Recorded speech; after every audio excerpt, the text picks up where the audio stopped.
This is the Peace, Power, and Purpose podcast, where we spread awareness for men's mental health and spread the gospel of Jesus Christ. Be sure to like and subscribe on YouTube and Spotify. New episodes drop weekly. Welcome back to the Peace, Power, and Purpose podcast. I'm your host, Steve. And hey, if you're new tonight, this platform is all about spreading awareness for mental health and also the gospel of Jesus Christ. Make sure you subscribe to the channel. I drop new episodes every Wednesday and every Thursday. Tonight, I am joined by Lauren Friedman. She's here to talk about trauma, healing, and the art of connection. We're going to talk about mental health. We're also going to talk about the veteran community and just kind of give you a brief overview. Lauren is the founder and CEO of the Wide Go Project. She's the host of Trauma Translator and also the creator of Merch with a Perk. Lauren, thank you for coming on tonight. I really appreciate it. No, thank you so much for having me. And that's just such a beautiful way to start each episode. I love that. I think that connection to self, connection to others, and connection to a higher power is truly how we all find healing in this lifetime. So I think it's a beautiful way to start talking about your mission. So thank you so much for having me. It's an honor. Yeah, goes both ways. Thank you for taking time out tonight. Yeah. So Lauren, let's kind of get started. Let's unpack the story and maybe start from the beginning. Where did you grow up and what was your childhood like? Yeah, so I'm going to make this super quick because we could do this for years. Okay. I'm writing books, All right. movies. But basically, I grew up in central New Jersey. Both of my parents were therapists. I was in therapy since I was 5 after my dad's first suicide attempt. And nobody understood the mind body connection. So I'd been having disparate somatic responses to trauma, meaning different types of things that were happening in my body that didn't look alike. So people didn't really understand them. And nobody understood the mind body connection until very recently. And the mental health community didn't understand the mind body connection. Some really don't still.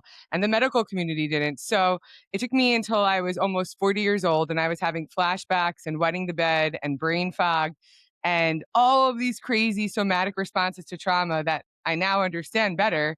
And it was absolutely terrifying to finally find an answer to all the things that have happened. I've lost and gained over 100 pounds multiple times from trauma living in my body, despite working out, despite doing all of these things. So I really, truly feel this is a journey of enlightenment, and I'm continuing my parents' mission on this planet. They both have died, and they never found any healing themselves. So I'm helping others find healing in their honor.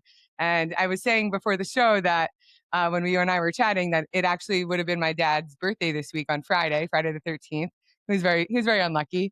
But I do really think that this was meant to be. He did work in a VA hospital when I was born, or right before I was born. And, I'd been working with a few different veteran communities over the past few years since I went to market. And I just think it's so powerful that the veteran community really has such a wonderful way to engage with just civilians. Like you're not a closed off community. Like civilians are the ones that aren't engaging with you enough. So I'm so honored and humbled to be here. Thank you so much. Yeah, thank you. And I think, as far as the veteran community, I think when veterans reach a certain point and they want to evolve and they want to grow, there is an open-mindedness. And so they're willing to reach out when they feel comfortable and get help. And I know for me, I'm more comfortable talking to a therapist that is a civilian versus military or law, because I'm ex-law enforcement also.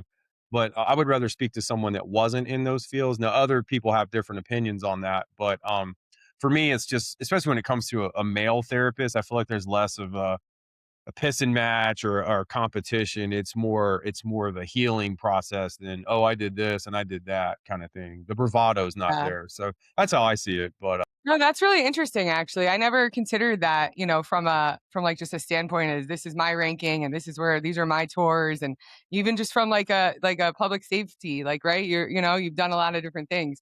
So I never considered that, especially from a male perspective, but that's really important. So thank you. I'm really excited to hear that. That's new perspective. yeah. So let's kind of go a little further. So when you were in school, did you kind of pursue a degree like in therapy, or did it interest you No. to kind of follow your parents' footsteps at all? Or No, I actually, okay, that's what's really funny is that I spent my whole life trying to avoid mental health. I actually have never taken a psychology class once oh because wow, I was raised in a house where the DSM-4, before it was the 5, the diagnostic material, how they decide which quote unquote illnesses you have, was like the Bible in my house. Like my parents just shouted different diagnoses at each other. So I have a very vast vocabulary across this space. But no, I actually spent the last 20 years in advertising and technology. And I always knew that I wanted to make a lot of money and help a lot of people. So when I was in my career, I was doing that. And I've been part of a pediatric cancer foundation for over a decade. And when I first got diagnosed with complex trauma and I was being treated, I'm a connector. I'm somebody that likes to help connect others. And I like to help others connect, right? And when I was when I was first starting my healing trauma journey, right? Because I've been in therapy since I was 5. I was raised by 2 therapists. How did nobody understand this, right? I have all of these different things. Why did I slip under the cracks? So I was really trying to unpack that. And while I was doing that, I also had been trying to help some families that are my friends. The doctor that I met at CrossFit before she was my doctor, she actually the one that solved 4 decades of disparate somatic responses to trauma. Her dad also committed suicide before she was my doctor while we were just friends. And she came to me for support because she knew that I'd been talking about this for many years publicly in a very different perspective than I am these days. And she's one of 9 children, and she's the oldest of 9. And her youngest sibling was only 12 at the time. And now he's like about to graduate high school. And you can't, despite how much family, she comes from a big family, I have like nobody, right? And it doesn't matter what you have around you if you don't feel safe inside or connected to yourself. You can't just go to school and talk about how your dad killed himself. Like it's just not Right. possible. So I was trying to find like an ACOA or an Al-Anon for kids, right? For these different families that I was trying to just find resources for. That's what my parents did. That's what social workers do. So I've just done this naturally. I'm really good at connecting people, right? Whether it's a job, whether it's a date, whether it's just friendship or finding resources. So when I lost my job for the 5th time or the 6th time after M&A divestiture with my whole team in June of 23, I had already wanted to start a pediatric complex trauma nonprofit. That was my original goal and keep my job. And I ended up trying to find a way to bring the for-profit and the nonprofit together because I knew I had a story to share. And I wanted to make sure that this was something that could help everybody, young and old. So that's where Merch with a Purpose was originated from because people were stopping me in the middle of the street asking about my hat, asking about my water bottle. That used to be a lot cooler actually, but the original one I lost in a taxi after 9 years. So these are all my Wow. new stickers. I know. Sorry, 8 years, 7 years, whatever it was. It was a long time. And it was a yellow cab. I'm not getting it back. So, and I live in New York City. So it was meant to be. I have this new one, but it's Merch with a Purpose, healing centered anxiety relief tools and products with a portion of the proceeds funding the nonprofit that I'm going to be starting. And I am partnering with synergistic nonprofits like QRF Up and others to take those monies now and help people right now. Awesome. So that was the original goal. I know that was a roundabout way answer, but I have some trauma certifications now. I really believe in the power of healing trauma at a somatic level because that is how you find healing. You're right. So you brought up, you referenced the Bible, and I just want to ask, I like to ask guests this. Yeah. Were you raised in a home where, you went to church or you talked about God, or did you like attend a youth group or anything like that growing up? What was your upbringing like when it pertained to faith and religion? Yeah, so I was raised Jewish. Both of my parents were Jewish. My dad, very unlike most Jewish people, he grew up in the projects in East New York. He was the only white kid in his neighborhood. He grew up on welfare. He got into Harvard on a dare. He was brilliant. He was Jewish, but he was really like he didn't like the conformity of the religion. He didn't like how restrictive it was. He felt it was like very performative at times. And he explored every religion possible, sometimes to just really piss my mom off. But my mom was first generation here. Her mom escaped the Holocaust. And within the Wow. first 5 years of her coming to America, she had my mom and got divorced in the 50s. As you can imagine, it's very difficult. And she beat this out of my mom. So when we think about epigenetic trauma, right, it Yeah. lives in our genes. So to answer your question, I was raised Jewish and I did all types of youth groups. I went to Hebrew school since I mean, I could read, sing, I could follow along in prayers. And I was raised very, very not very religious, but like religious. We went to Hmm. services regularly. But what I joke when I talked about it being the Bible because it was really like how my parents were able to connect, right, based on mental health and it was very dysfunctional. Nobody should use that as the Bible, but Yeah, it was a weird reference to make, but that's what it was. And I still very much, we were talking before, like finding connection to yourself, connection to others, connection to a higher power. Like that was really hard for me to do after I lost my whole family and all of these things went wrong. And part of healing is you need to find a higher power. So I believe in God. I feel like I'm more non-denominational at this point because God is everywhere. I find solace in churches the way I find solace, not to be disrespectful, but like in the shower. Like I feel like I could really connect to God on lots of levels, and I've become very spiritual, and I have a beautiful relationship with my parents now and their higher powers. So I'm grateful for that. You're right. I mean, God is everywhere, and that's the thing that some people don't grow up with or understand, but he's in everything. And I think the more you can build he wants a relationship with you. So if you can build that relationship, you're not may not find it in a building on Sunday with Yeah, a congregation. I still think church has value, and it can be a place to surround yourself with healthy, like-minded people in some circumstances. But yeah, God is everywhere. And so I think you're right about people looking for something outside of themselves. And I think I say this a lot. Like for me personally, I never would have focused on my mental health or got to the point to where I was in a healing stage without Jesus, because I would not be sitting here talking to you tonight, Lauren, if I didn't have Christ in my life. Because the the flesh in me would have totally gone the wrong direction and done something really foolish, and yeah. I wouldn't be here anymore. So I know for me, I'm stubborn and I can be an asshole, but God finally grabbed me by the collar and was like, "Hey, it's time to grow up." And I And don't it think you're stubborn or an oh, asshole. I I think that am. that's part I of am. but that's part of being a human. Yeah. I think that that's literally I mean, we all are, right? We're all resistant. Listen, I just told you crazy right before this. Like, I don't think you're any of those things. That's honestly, like I've studied a lot of different religions at this point, and Jesus Christ literally died for people's sins, right? Like everybody we are God, right? Like God is in us. And I don't think that that's who you are. I think that those are attributes of of being a human. I I'll really take do. that. I'll take that. Yeah. Well, You could be yeah, I don't know. let me ask you a question, because I like to go here with this on this Yeah, let's show. do it. So I'm real big into spiritual warfare, and growing up kind of in the faith that you did with the Jewish home and that kind of stuff. What's your take on the enemy? Like, how do you see that through what lens do you look at the enemy through? I'm curious to hear your take on I that. don't look at enemies. I've never looked at enemies. No, Actually, I've never I mean the enemy. we don't so that's the thing in the Jewish religion, we don't have that. Really? Okay. Yeah, there's not a hell. Really? Yeah, there's Okay. not a hell. It's there we don't even there's not a lot of talk about afterlife. That's one of the Mm, things that I've learned actually too is like and we don't have to go here right now, but if you think about abortion mhm.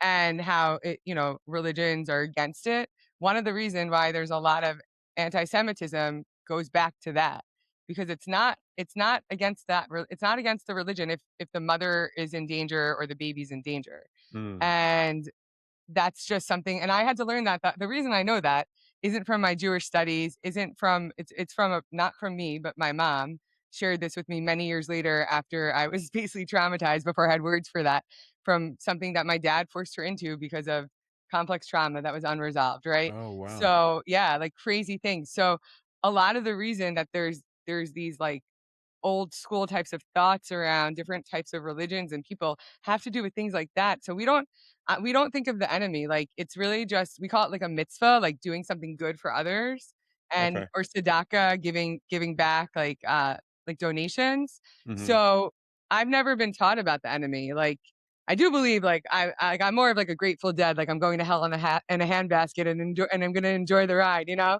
Like, that's really just what I think of like that. I used to, think I was like sympathy for the devil. I thought I was the devil, but I've never been that's not how the religion is in the Jewish religion. It is interesting if you think about it. Yeah. I'll just share my 2 cents real fast. Yeah, I wanna hear it. He is real and hell is real. And the reason Christ died on the cross to forgive us of our sins is because we are in a fallen world, in the Garden of Eden with Adam and Eve. And I'm not gonna make this long winded, but No, I believe you. he I don't he disagree with you. he is the great deceiver, and he hates us more than we could ever imagine, because we were made, can you kind of alluded this earlier, we were made in God's image. So Satan hates us because he cannot be forgiven for what he did when he rebelled against God. So therefore he is basically on a journey to keep as many people as he can from spreading the gospel of Jesus Yeah. Christ, because that gospel saves people who eventually will go to heaven if they trust and follow Jesus. So that's kind of the snapshot view of that. But I have had intimate, very intimate, uh, what's the right word? Um, Not altercations, but experiences with him. Yeah. And yeah, spiritual warfare it's wild, and it took me kind of really getting in my mental health and evolving to really understand it better. But the faith I was raised in is old school, Yeah. old school church. So I always understood who he was. I just didn't really know how he operated. So now I Well, kind so of I don't disagree with you, by the way. Like, oh yeah, I it's believe that there's a hell. I oh think that okay. I was talking from the religion standpoint. Gotcha, I gotcha. personally believe there's a hell. I know that there's people that I know personally that are going there. So I'm not worried about that. And I also do live my life every day thinking about that. Like Okay, I okay. also have had my own altercations, but from a religion lens, technically I wasn't raised with that. But there's Gotcha. 100% a hell. And by the way, hell could be on earth too. Like, Well, and I'm not like preaching at you. I'm no, just I know. I'm just giving my telling you, giving my like, feedback. yeah, no, but hell could be like literally on earth. Like, I do also believe that there's certain things that people are like, I mean, I have lived through hell on earth, and like, I just I don't understand it. And that's why I know there's a higher power, Yeah. because there's reasons for all of these things. Like, nothing happens just to happen. There's a Right. purpose. Totally. And like you Totally. said, you had experiences. I feel the same way, and I've wrestled with the devil, and we're still here talking to each other. Well, and the more you align with Christ, the more you're going to be a threat. So you're going to experience more. There's a famous line, and I think it was Denzel Washington. He said, "If the devil isn't on your heels, that means you're not living your right life the right way, because Yeah. he doesn't care if you're living for yourself and you're doing your thing. He's not worried. But if you're living for Jesus and trying to live the life we're destined to live, he's going to be on your heels." I messed that quote up, but I remember him saying something like that. It's like one of those get on Instagram and it's in all these Yeah, reels it's from everywhere. movies and stuff. But it makes sense to me though Yeah. if you think about it. Well, But I also think though that, like, now that you are living your life in a healing place, like, I don't feel like the devil's chasing me anymore, right? Like, I used to feel like I was the devil. Like, everything I touched was on fire. Like, what made you feel that way? my entire existence, like, just, like, existing on this planet. And, like, when you grow up in complex trauma as a child, which Hmm. most people do, right? Because we don't really fully understand what trauma is and healing as a society. That's why I'm doing this. I wanna help redefine this as a human experience, because it is. That's literally, like, the the whole point of the Bible is literally teaching about the human experience and how you can choose to live your life in a certain way, or you could go the devil's route, right? And it's the same thing. And the thing is that we internalize things as humans because we think that when bad things go wrong, it's our fault.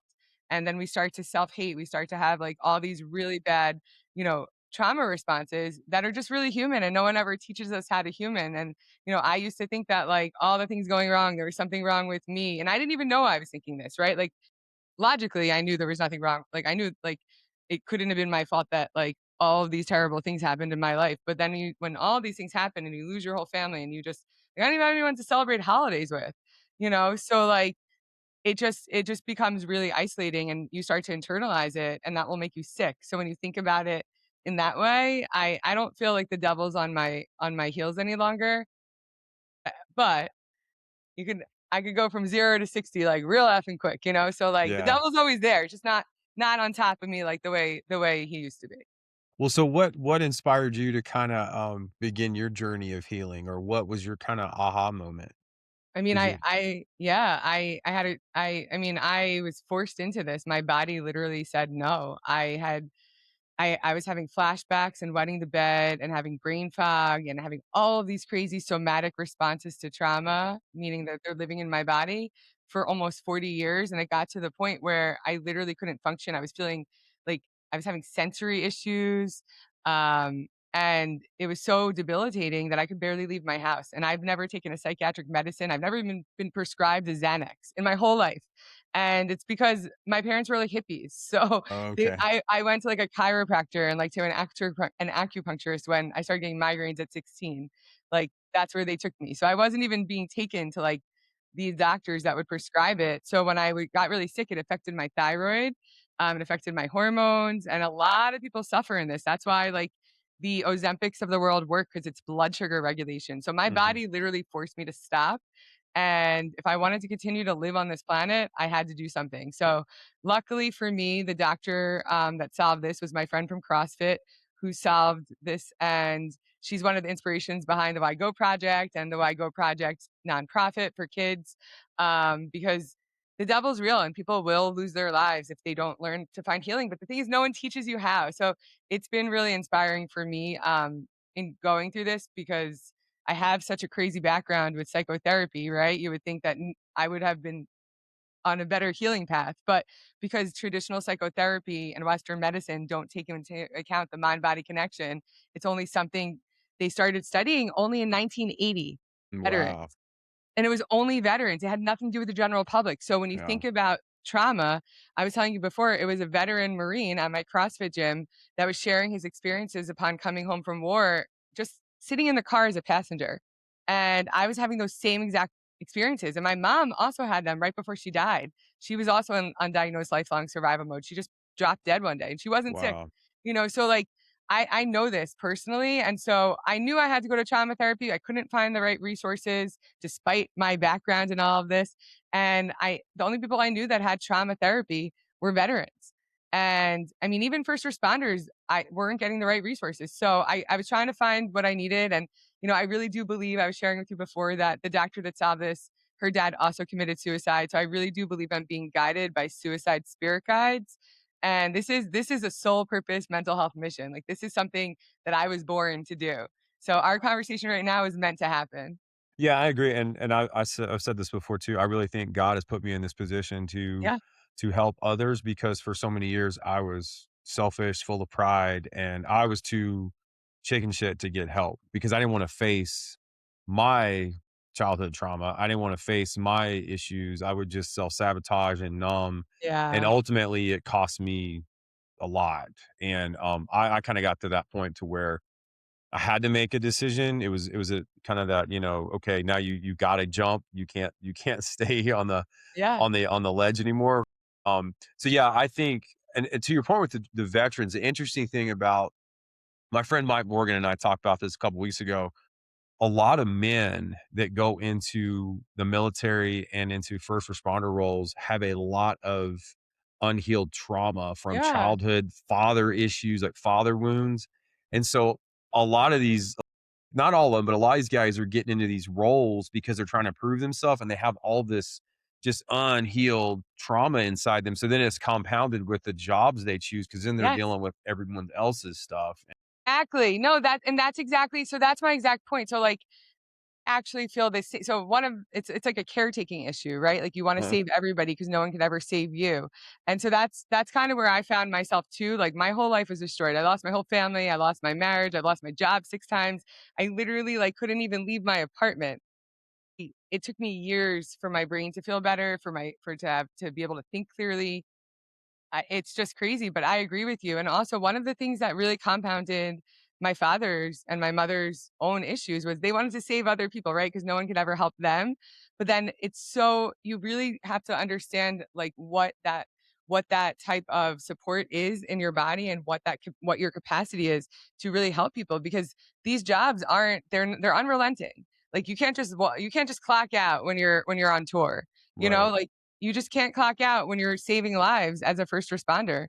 So, and when you're a therapist, like, and one of the reasons I started doing this, like, in an organized fashion, was people would always come to me as their therapist for all these years. And I'm like, I'm not a therapist. My life is on fire. I don't know why you think, and as their recruiter, as their matchmaker, whatever it is. And I also am right. I've mother wounds, I have father wounds, and we all do. And those jobs only exacerbate it and compound it. And that's what complex trauma is.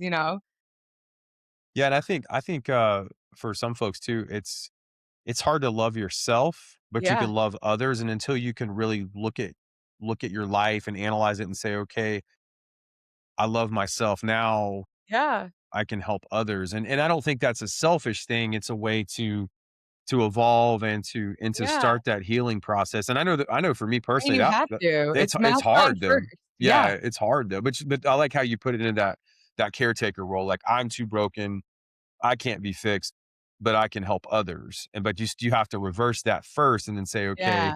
I'm gonna love myself. Now I can love other people. Well, you have to love from a place of overflow versus a place from depletion, because then it gets you into like a desperation thing, which is really bad for people who, like you and me, have felt so isolated and feel bad. And that's exactly like what you were talking about, not loving yourself. I didn't know I had to be nice to myself. The voice, my inner monologue, was my mom, who was telling me I was fat and I was an embarrassment to the family because I was throwing up at 2 years old. But that was a somatic response. I wasn't fat, like I was a baby. Man, I'm And sorry. I'm sorry no, to hear that. don't Damn. know, but thank you. But I spent my whole life, and like that's the thing. So when you think about our who we are as humans, this is how this happens. And I totally agree with you. Like learning to love myself has been the most arduous process of my lifetime. Loving yourself is so hard, but when you do Mhm. it, because it's mask on first, you cannot help other people if you can't help yourself. Yeah, It that's a just good way to doesn't put it. work. Yeah, mask on first. I like that. That's a good way to put that. Yeah. Well, as far as like your journey and healing, has there been kind of like a motivational quote or a mantra or something that's helped you get through some hard times to kind of get that reassurance as you're moving through your healing journey? Yeah, well, it's funny that you should ask. I have tons of mantras. That's like literally what my whole merch with a purpose. Right. One of them was beautiful girl, you could do hard things. And before I went to market, before I did any of this, when I was just a normal person at CrossFit, I had that water bottle that I just showed you that's Mhm. behind me.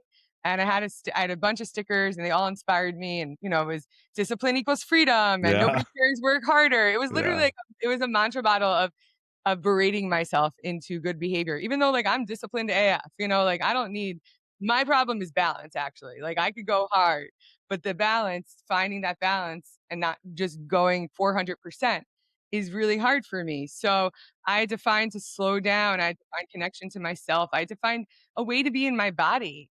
And those things are all required in order to love yourself, right?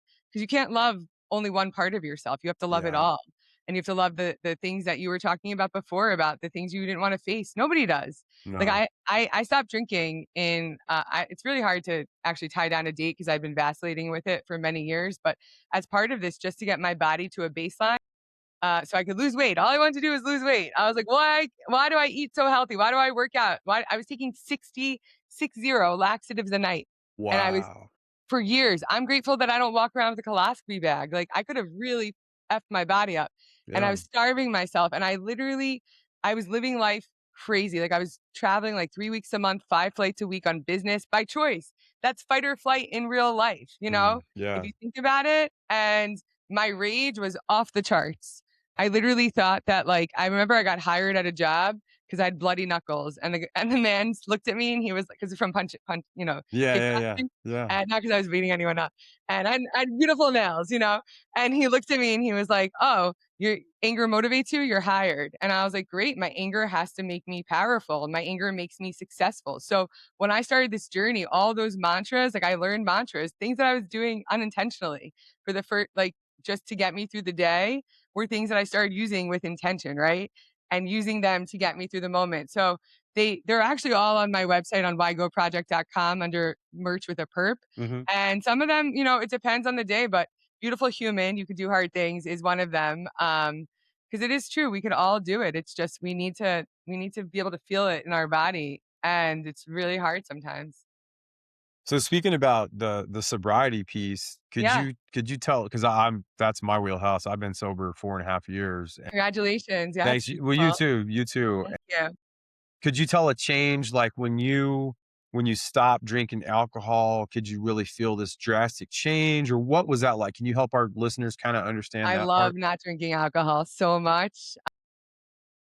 It's something that I never thought I could do, right? I always thought that I always had an excuse. I just talked about this with somebody yesterday because, a lot of my previous job in advertising and technology was entertainment. And I couldn't imagine taking out clients and not drinking. And then it got to the point where I was like, I was so sick of it because I actively chose not to have children, even though I love kids. I was more into me a mom. Maybe I'll be a bonus mom one day.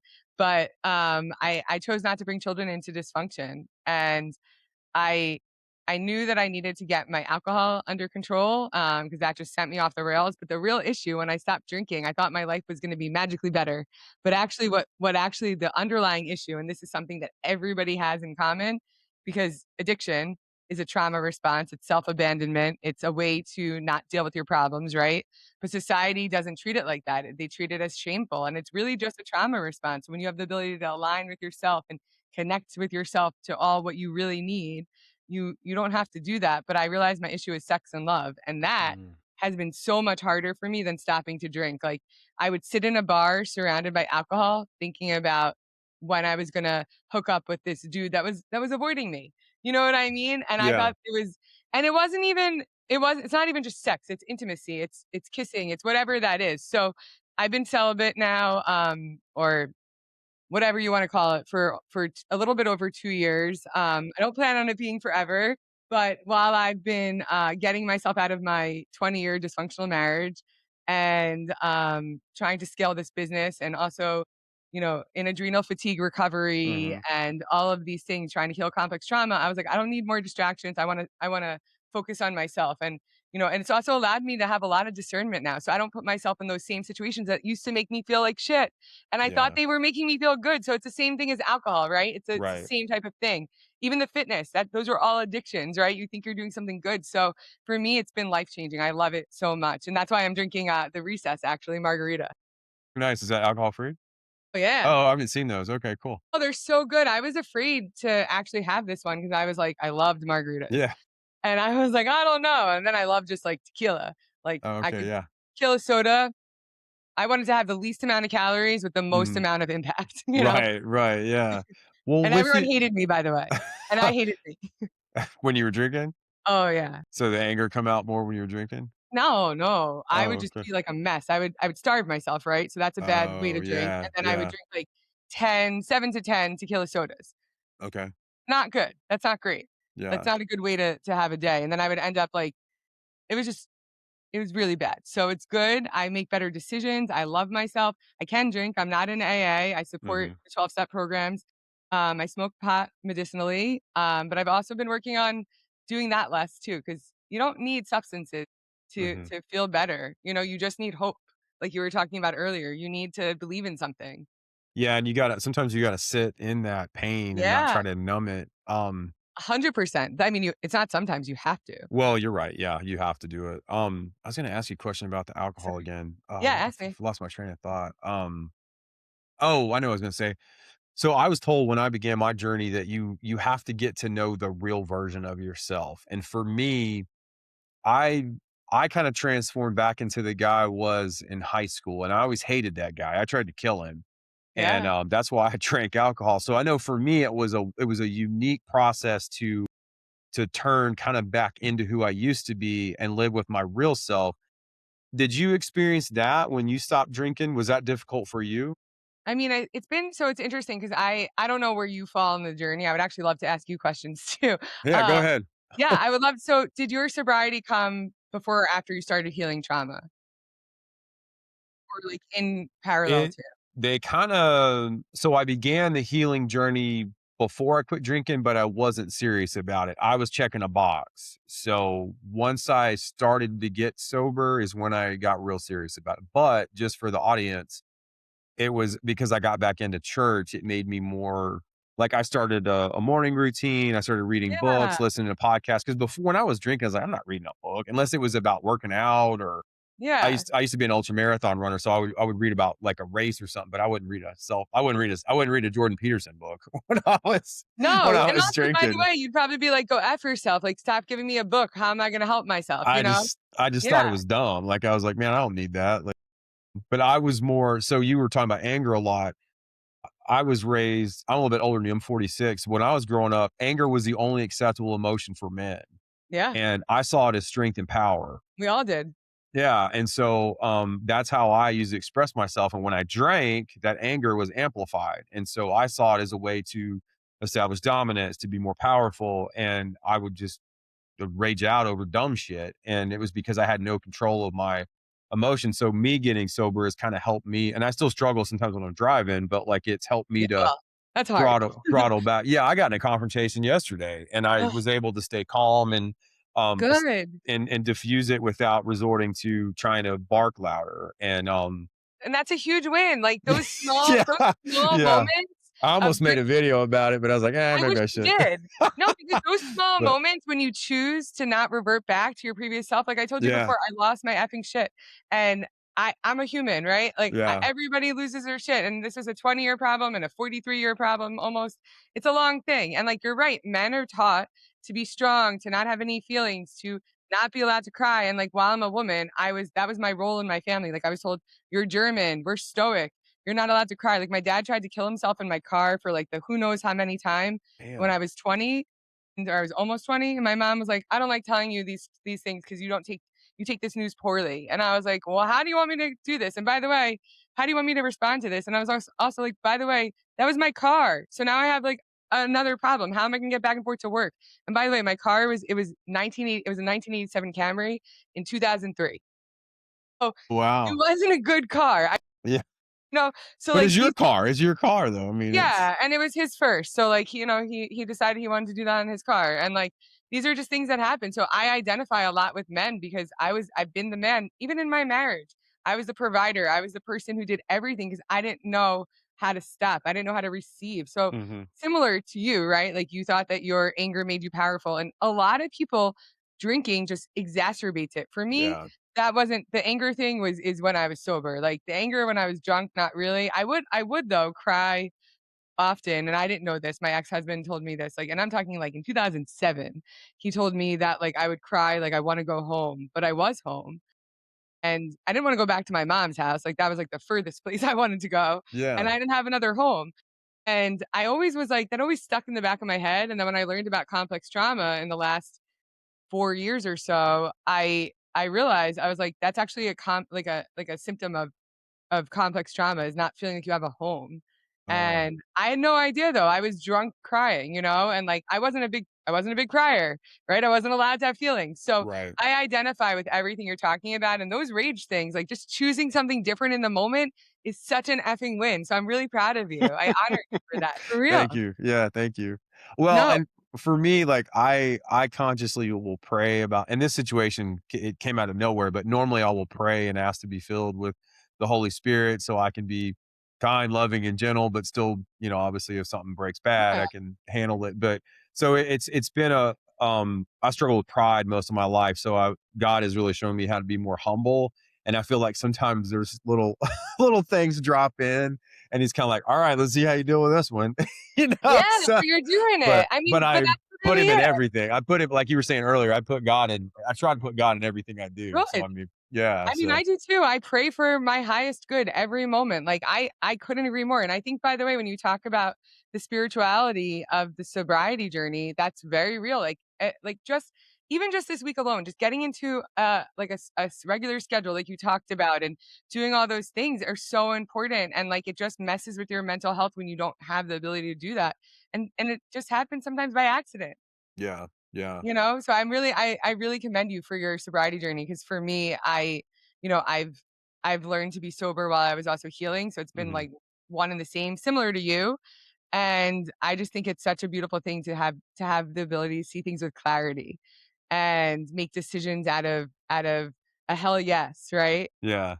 The And big like not yeah, I just the love it. the biggest takeaway for me is that I didn't really have a purpose when I was I don't identify as an alcoholic. I just abused it. But because I can relate to your stuff about AA and everything. But like Yeah, for me it was I didn't really have a clear purpose in life. I thought I did because I own a business and I thought my training business was my purpose. But what I've discovered is I finally figured out my true identity and who I am and what my purpose is in life. And my purpose is this right here. it is. And I I never would agree. have done this if I would have stayed on that journey of alcohol abuse and self-sabotage and living for myself and all that. So yeah, in a weird way, I'm grateful that I went through some of the stuff that I've been through because it made me into a better dad. Because I wouldn't have been the dad that I am today if I hadn't have finally had my rock bottom moment to get my act together. No, and your kids are gonna be so grateful. Like, nobody loves sober parents more than their children, you know? That's Like, a good kids point. Yeah, I'm that's a good point. serious. Like, that's one of the reasons why I feel so strongly about this, because most people with this level of quote unquote trauma, which I never considered, and I love that you use the word self-sabotage, like, those are real things that people need to hear more about. And I also don't, I had a very this week has been a roller coaster already, but it's been in a much better place. I just it's getting into a better place. But there are times I'm like, why was I given this path? Why was I given these things? Like, I don't feel bad for myself. I just like just want some peace, Yeah. more stability. And everyone deserves that. And like when you talk about being a better parent, being a better person for yourself, like you need to be able to look at yourself in the mirror every day. And it's really hard to do sometimes when you're doing those self-sabotage moves, because people don't ever teach you how not to do it. You could be going to church all you want and still doing those things, right? You Hmm. have to be committed. And it's not even something about discipline. It's literally like, are you ready to change your life? And if you're not, that's fine. Like, no judgment. But Yeah. don't ruin other people's lives, Yeah. right? Yeah. I think being grateful makes a big difference too. Trying to find joy in things and just be grateful for what you have and not and it's challenging because it's can be easy to say, well, why is this happening? Or why does this person have this? Because what is it? Comparison is the thief of joy. I But I don't think even if you yeah, I don't be look at grateful, it totally. helps too. But But let but also, and not to interrupt you, but also when you think about being grateful, like when I was at the depths of and this is the only reason why I bring this up because of the first responder and veteran community, and like your background, when you think about gratefulness, because in 2021, I mean, I was not well. Like my brain felt scrambled inside and I didn't know what to do. I didn't know how to get help. And I'm so grateful that I found the help that I got. But someone was like, you need to be grateful. And I was like, I am grateful. I'm grateful every day. But I also there's only so much that you can be grateful for when you're unwell, right? So you need to like find those things. That's why I call it How Are You Healing? It's an homage to both of my parents, Howard and Elaine. okay, I actually trademarked it. nice. Um and it's not one thing, it's everything, right? Because you just talked about 75 different ways that you find peace in your mind and body each day, right? Hmm. I do too. It's literally like you need a toolbox of resources. You Yeah. need God, you need the church, you need that schedule, you need all of those things. Also, you need those beautiful moments of like yesterday's traffic test, right? You didn't revert back. You didn't come home like a crazy person and yell at your kids, right? Yeah. Yeah. No, that's a good point. That's a good way to put it. Let's lighten it up a little bit. Yeah, Let's shift sorry. gears. No. I got it because you keep talking about CrossFit. So I helped start the first CrossFit gym in Williamson County in the Franklin Oh, area that's cool. way back in the day in 2007. So I want Yeah. to ask you, Lauren, what's your favorite CrossFit WOD Oh that you've God. done? I don't even know Do you have names. one? Like the worst. So I used to love, so I'll just tell you, I'm a psycho. So I used to love the assault bike. Like when I was in survival Really? mode. Well, Wow. this is the thing. So this is how you know you're a psycho, is when you love the assault bike. Like I used to just do 100 cals for fun before the Jeez. just for fun because I wanted to beat the shit out of myself. Like you talked about returning to the self that you hated, that you tried to kill. I Yeah. never met myself before because I was in an activated state since birth. And a lot of people are. So I've now returned to somebody that I've never met. And I love this person. I hated myself before. Like, Yeah. oh, and so that's how I used to hate myself. I used to hate myself with the assault bike. Now I'm not in love with the assault bike. I used to have it like in like where I'm sitting right now was I had a home gym. I'll show pictures. Like I had 70-pound kettlebells. Like I could have done Nice. my own personal training here. Like Yeah. I could do all the whatever you want. I could do. Yeah. I'm not a fitness professional, but tangential. So now I love the rower. I've learned to Wow. really love it, and what I also love about it too is along with other WODs and stuff, but other modalities, but also when you're in pain, one of the ways your body really shows you is lower back pain, especially as an adult. And that was one of the first ways that I didn't understand how to listen to my body when I was really beginning this journey, like in 2012. And if you're working out wrong on the rower, your body's gonna show you.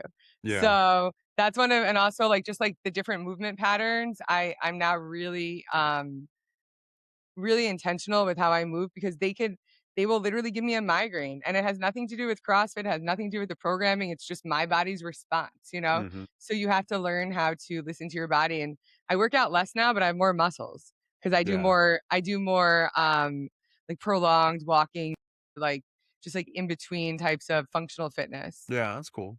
That's cool. I mean, I love going every day. Like the fact that I can't is annoying, but that's what happens when your body, you can't be in a hyper arousal state for 40 years and not have any repercussions, you know?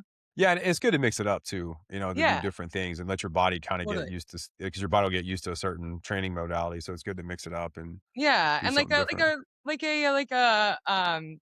what's it called?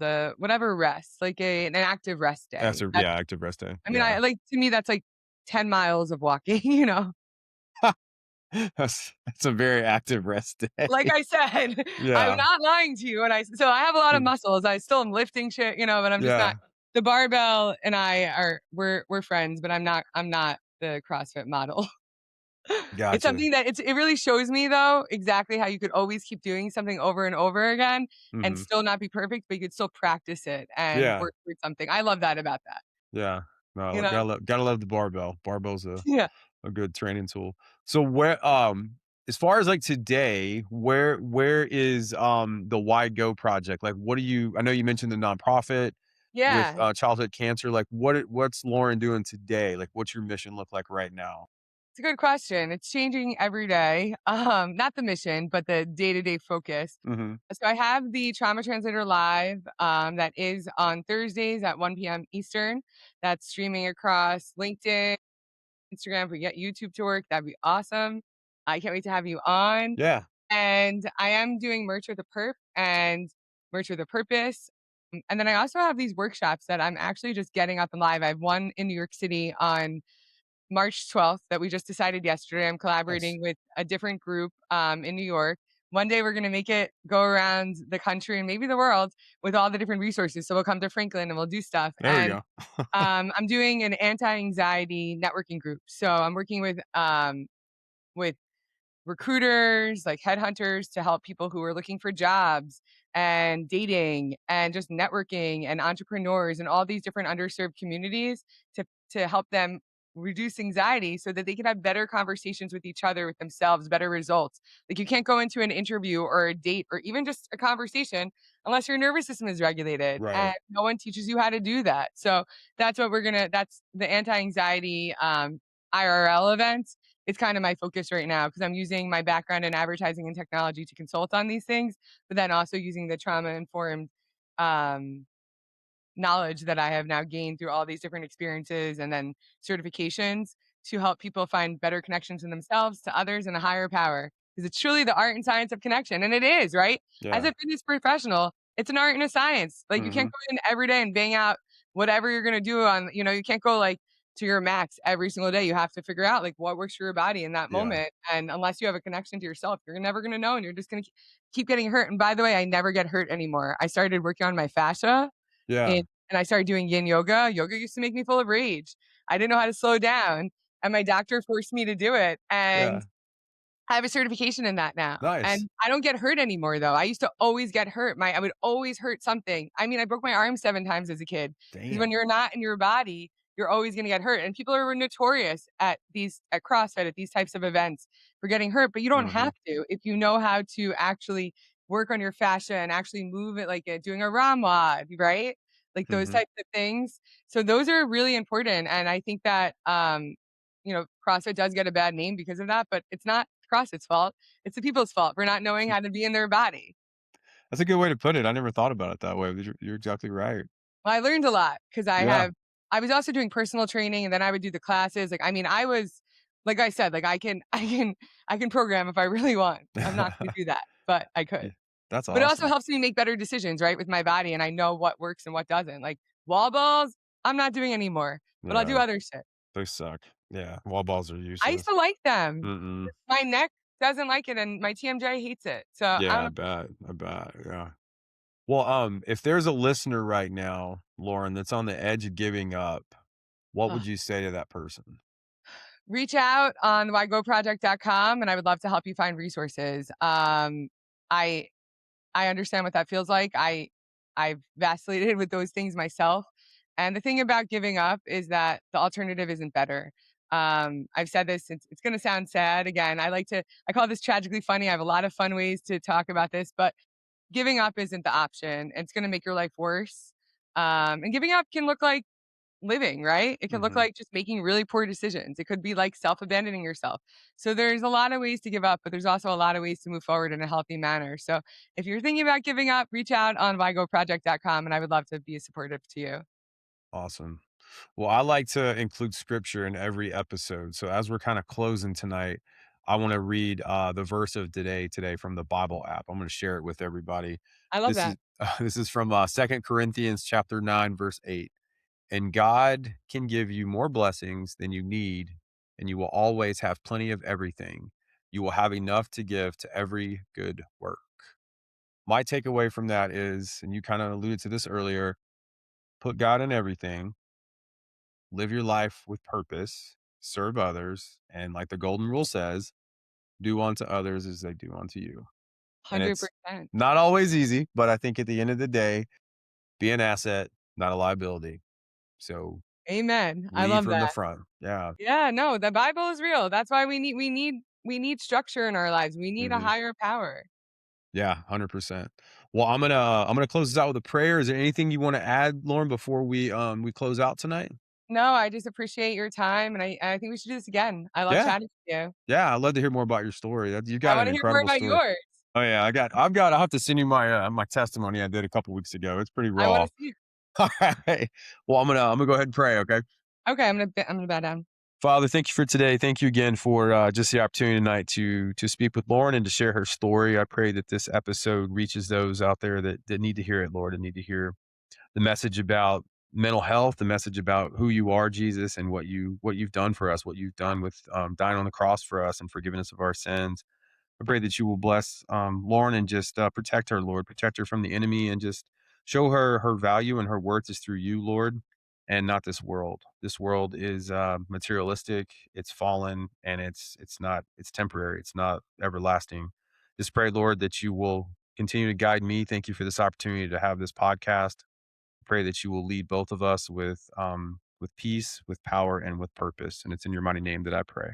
Amen. Thanks for tuning in to the Peace, Power, and Purpose podcast. Lauren can share more of her story and more of what she's doing on her website that she shared earlier. And also make sure you're subscribed to the channel. You don't want to miss new episodes. I drop them every Wednesday and every Thursday. Lauren, this has been fun. Thank you so much for coming on. Thank you so much, and don't be a Richard. Don't be a Richard. Yeah, What does that mean? don't be a dick. Oh, Don't be a okay. dick to yourself and others. That That's must be a New really York. That must be a New York thing. I No, it's heard that not. I one. saw it on the West Coast for the first Oh, it's funny. time, I've and never that's heard why that. that's why people were upset. They were asking me in the middle of the street where to get this hat. That's one of the main inspirations for merch with a perk. Well, so here's the thing. My camera is right there, and then you're down here. So the whole time I'm trying to look at the camera. I saw your hat when we started, but I didn't really like read it because I'm trying to look at the camera It's hard and to not look down at at. the screen. Yeah, because I've got That's like really funny. two different cameras here. So this isn't Joe Rogan, so I've only got one camera. But Yeah, maybe someday, yeah, I'll have a couple on me in a production team. But I love that. It's yeah. something to hope for us, right? Yeah, maybe one day we'll see. Yeah, That's the goal. But yeah, I'll put in the notes of the episode where our listeners and viewers can get more information about you also on social media, and they can reach out to you if they want to check out your events coming up and just to learn more about what you're doing. great. Thank you so much for having me again. Yeah, thank you so much.